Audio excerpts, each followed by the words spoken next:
Class 6 Hindi पाठ 3 पहली बूंद। नमस्ते। आज हम सब मिलकर आपकी हिंदी की किताब का तीसरा चैप्टर पहली बूंद समझेंगे। पता है, ये एक बहुत ही खूबसूरत कविता है। किसी भी कविता को समझने से पहले ना ये जानना बड़ा जरूरी होता है कि उसे लिखा किसने है ना?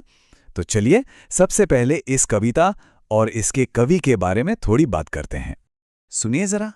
वो पावस का प्रथम दिवस जब पहली बूंद धरा पर आई, अंकुर फूट पड़ा धरती से नवजीवन की ले अंगड़ाई। वाह, सोचिए, बस इन दो पंक्तियों में ही कितनी बड़ी बात कह दी है। कैसे बारिश की सिर्फ एक बूंद पूरी धरती में एक नई जान डाल देती है। तो ये जो खूबसूरत कविता है, इसे लिखा है गोपाल कृष्ण कौल जी ने। वो एक बाल साहित्यकार थे, मतलब वो खास तौर पर बच्चों के लिए लिखते थे। और उनको ना प्रकृति यानी कि नेचर से बहुत लगाव था। पेड़ पौधे, जीव जंतु, इन सब पर उन्होंने खूब लिखा है। और उनका ये प्यार वो हमें इस कविता की हर लाइन में महसूस होगा। तो चलिए अब आते हैं सबसे मेन हिस्से पर। अब हम इस कविता को पंक्ति दर पंक्ति यानी लाइन बाय लाइन समझेंगे, एक एक शब्द का मतलब बिल्कुल आसान तरीके से। ध्यान से सुनिए। धरती के सूखे अधरों पर गिरी बूंद अमृत सी आकर, वसुंधरा की रोमावली सी हरी दूब पुलकी मुस्काई। यह कवि क्या कह रहे हैं? वो कह रहे हैं कि जो सूखी धरती है ना, उसके लिए बारिश की पहली बूंद अमृत के जैसी है। सोचो, जैसे कोई बहुत प्यासा हो और उसे पानी मिल जाए, बस वैसा ही। तो इसका मतलब क्या हुआ? इसका बिल्कुल सीधा सा मतलब है कि जैसे ही वो अमृत जैसी बूंद सूखी धरती पर गिरी, तो उस पर हरी हरी धूप मतलब घास उगाई। और वो ऐसी लग रही थी मानो धरती खुशी से रोमांचित हो और उठी हो, खिलखिलाकर मुस्कुरा दी हो। अब अगली पंक्तियों में कवि की कल्पना देखिए। वाह, क्या कमाल की बात कही है। आसमान में उड़ता सागर लगा बिजलियों के स्वर्णिम पर, बजा नगाड़े जगा रहे हैं बादल धरती की तरुणाई। सोचिए जरा, आसमान में उड़ता हुआ समुद्र। तो इसका सरल अर्थ ये है कि पानी से भरे जो बादल हैं वो ऐसे लग रहे हैं मानो कोई समंदर हो जिसकी बिजली के सुनहरे पंख लग गए हों और वो आसमान में उड़ रहा हो। और जो बादलों के गरजने की आवाज है वो ऐसी लग रही है जैसे कोई नगाड़े बजाकर धरती के यौवन को, उसकी जवानी को जगा रहा हो। अब आते हैं कविता के आखिरी हिस्से पर। और यहाँ पर कवि ने जो कल्पना की है वो बहुत ही कोमल और प्यारी है। उन्होंने आसमान और बादलों की तुलना हमारी आंखों से की है। तो देखिए कवि क्या कहते हैं कि ये जो नीला आकाश है वो नीली आंखों जैसा है, और उसमें जो काले काले बादल छाए हैं वो उन आंखों की पुतलियों जैसे हैं। और फिर उन आंखों से जो आंसू बह रहे हैं करुणा के, दया के, वही बारिश है।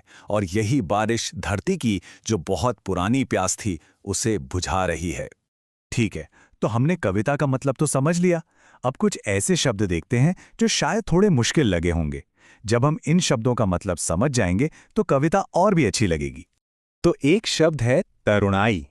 तरुणाई का अर्थ होता है जवानी या यौवन। इंग्लिश में हम इसे कहते हैं यूथ। जलधर, इसका मतलब क्या है? जल को धरने वाला यानी जल को धारण करने वाला, जिसने पानी को पकड़ा हुआ हो। और कविता में ये किसके लिए इस्तेमाल हुआ है? बिल्कुल सही, बादलों के लिए। अब ये बहुत इंटरेस्टिंग है, ध्यान से समझना। एक पंक्ति थी, आसमान में उड़ता सागर। अब सच में तो कोई सागर आसमान में उड़ नहीं सकता है ना, ये तो इम्पॉसिबल है। पर यही तो कविता की खूबसूरती है। यहां इसका सीधा मतलब नहीं बल्कि इसका भावार्थ समझना है। इसका भाव है पानी से लबालब भरे हुए बादल। कवि ऐसी ही कल्पनाओं का इस्तेमाल करके अपनी बात को बहुत सुंदर बना देते हैं। चलो अब थोड़ी एग्जाम की तैयारी भी कर लें। इस सेक्शन में हम कुछ इंपॉर्टेंट क्वेश्चंस और उनके आंसर्स देखेंगे।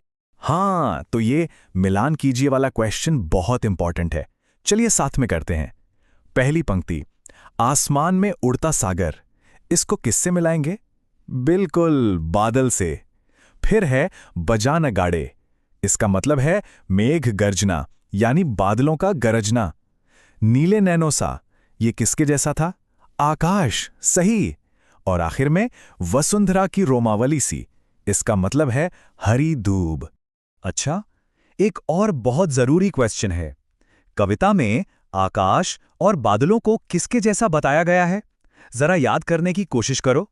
अभी अभी हमने समझा था। हाँ, तो इसका जवाब आप पॉइंट्स में लिख सकते हैं। देखो, पॉइंट्स में लिखने से जवाब साफ सुथरा लगता है और अच्छे मार्क्स मिलते हैं। तो पहला पॉइंट, आकाश को नीले नैनो यानी नीली आंखों के समान बताया गया है। दूसरा पॉइंट, बादलों को काली पुतलियों के समान बताया गया है। और तीसरा पॉइंट, बारिश को उन आंखों से बहने वाले करुणा के आंसू बताया गया है। ठीक है, तो अब तक हमने जो कुछ भी पढ़ा है, चलिए फटाफट से उसकी मेन बातें यानी की पॉइंट्स को एक बार रिवाइज कर लेते हैं। इससे सब कुछ दिमाग में अच्छे से बैठ जाएगा। तो इस पूरी कविता का सार क्या है? पहली बात, बारिश की पहली बूंद सूखी धरती के लिए अमृत जैसी है। दूसरी, बारिश आने से सूखी धरती में भी नया जीवन आ जाता है। तीसरी और बहुत जरूरी बात, कवि ने प्रकृति का मानवीकरण किया है, मतलब उसे इंसान की तरह दिखाया है, जैसे आसमान को आंखें बता दिया। और आखिर में ये कविता हमें प्रकृति से प्यार करना और उसकी सुंदरता को महसूस करना सिखाती है। तो भाई, कविता तो हमने बढ़िया से समझ ली। अब बारी है कुछ मजेदार करने की, एक छोटी सी क्रिएटिव एक्टिविटी जिससे इस कविता का एहसास और भी गहरा हो जाएगा। तो अब आपकी बारी है। आपको क्या करना है, एक कागज लेना है, उस पर रंग भरने हैं और एक सुंदर सा इंद्रधनुष बनाना है। फिर उस पर अपनी तरफ से एक छोटी सी कविता लिखनी है और हाँ, उसे एक प्यारा सा नाम भी देना है। मजा आएगा, जरूर ट्राई करना। और जाने से पहले मैं एक सवाल छोड़कर जा रहा हूं। जरा सोचिएगा कि बारिश का मौसम कैसा लगता है। मुझे लगता है इस कविता को समझने के बाद अब जब भी बारिश होगी तो आप उसे एक नए नजरिए से देखेंगे।